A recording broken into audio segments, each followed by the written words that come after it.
Hi. Okay, we are going to do a little bit of a tapering, a mast tapering start off on this one. So this is the foremast, which has had pen lines drawn down the middle of it at about the distance that the ladder rungs need to go in.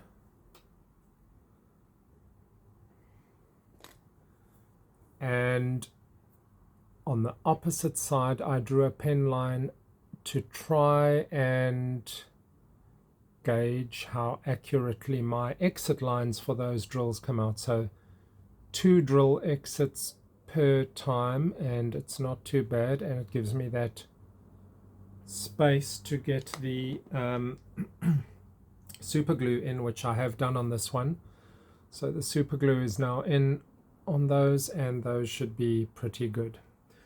Now, very weirdly, when I was measuring this, they don't really give measures, but when I was judging it on its, the overall layout of the foremast, putting in 17 rungs left way too much mast at the top. So what I did is I spaced the rungs up to 12 millimeters instead of 10, because I doubt that anyone would really observe the difference. That gave me a little bit more, and then I realized I don't actually need to stick to 17. So I've gone up to 19 rungs, which gives me that much mast above the rungs, which seems to fit in with what they've got on the diagram. And now we're going to taper. So the first thing that I do with the tapering, now of course definitely don't mix up which end is the thin end. So my ladder goes right to the bottom, so this is the thin end. I want a cross there. Now I've already got one line.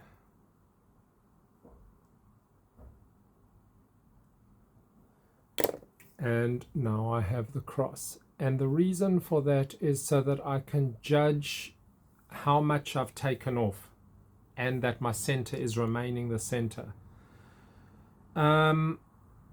This main mast, now keep in mind, I don't want my ladder rungs to end up being on very thin mast, but luckily there is that amount above it. So probably from 6 millimeters to 3 millimeters, which would make that section there possibly about 4 millimeters, which is a little bit borderline, but that's probably what it's going to be. And we're definitely not going to be tapering the whole mast now. I'm just going to be doing a start, and I might, I doubt that I'll even do this section on the video, because you'll get so tired of watching tapering. But I'm going to do enough so that you can get an idea. And it is going to be a little bit noisy, so turn down your volume when you see me start the machine, which will be shortly. I mean, it's not the noisiest of one, but still it's not what you really want to hear on your video.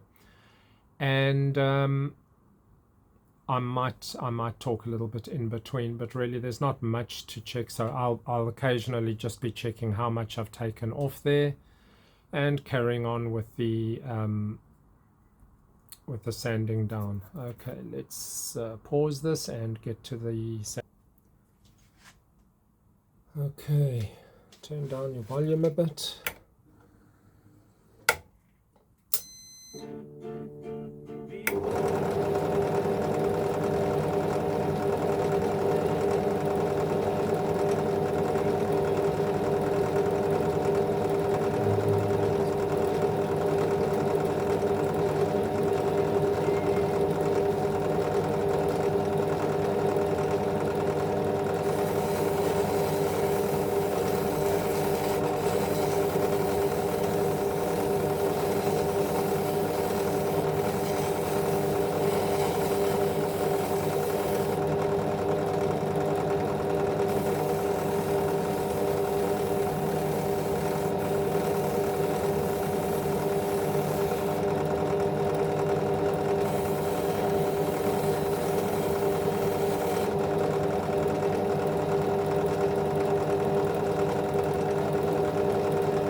can get looking rather rough, but as long as you're more or less staying on track. So you'll see that overall it doesn't look like a whole lot's happening, but you are gradually taking off, and obviously it's still far from the correct taper, but let's carry on.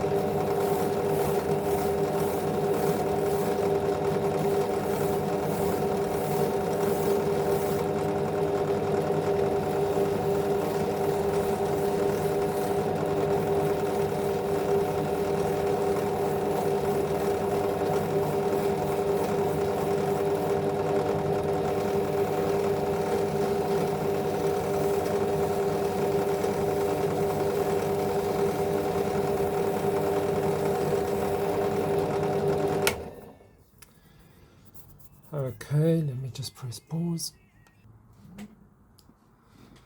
So as I started the sanding, the radio went on, and YouTube absolutely hates having music in the background, although I don't know how some people seem to get away with music in the background, so I hope it doesn't do anything.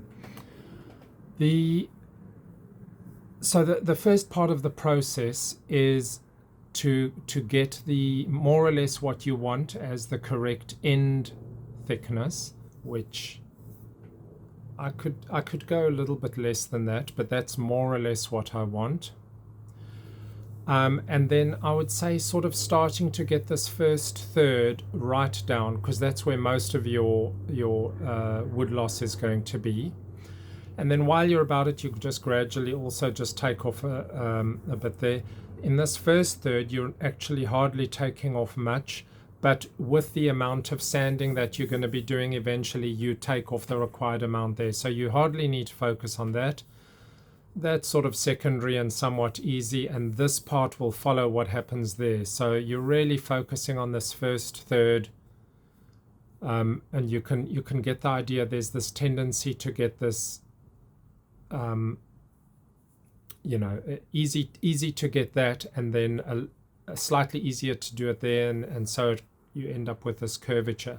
But gradually you get it off. Now every now and again, then, as I say, I take the this is 120 sandpaper, put it in between there, and just clean it up and get an idea of where you are, because that cleaning up will get rid of any of the roughnesses and imperfections from the sanding disc. And then you do that about 4 times, and you actually start ending up quite close. Now obviously this one is not the most difficult, but it's the most amount of wood that I'll be removing.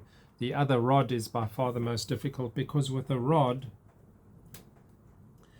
you're taking off such a little and over such a long distance that it's so much easier when you can see. You get a really good impression of the curvature on a thicker piece. So anyway, I'll carry on doing that, but as promised, that was just a demonstration of the method that I'm going to be using, and in fact almost finished with my mast taperings,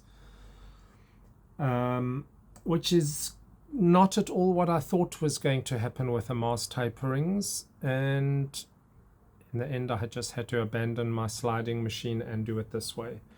So you'll see that the little holes for the rungs sort of almost just get ignored, as long as you're not putting a lot of pressure on it, because it's slightly weaker. So when I'm going up against that wheel, there's not a lot of pressure, and I'm bracing it close to the point at which it contacts there. Just as a last end, if you're actually still watching this, I solved the battery problem amazingly, although I know this is not mast tapering, so just ignore if you're only wanting to watch the mast tapering. I decided to try the car battery method. So I put this little extra connector on there and just put positive to positive and negative to negative. And the old battery, which was able to take some charge and which was not too bad. So I just touched red to red and black to black. There's hardly any effect. I mean, it's not like it gets hot. You're not. If you went red to black and black to red, that would be bad. Don't do that. Red to red, black to black. Hold it for 30 seconds to a minute. I put this on the charger and it charged. All it needed was that starting chargeability. So solved. Okay, back to the tapering.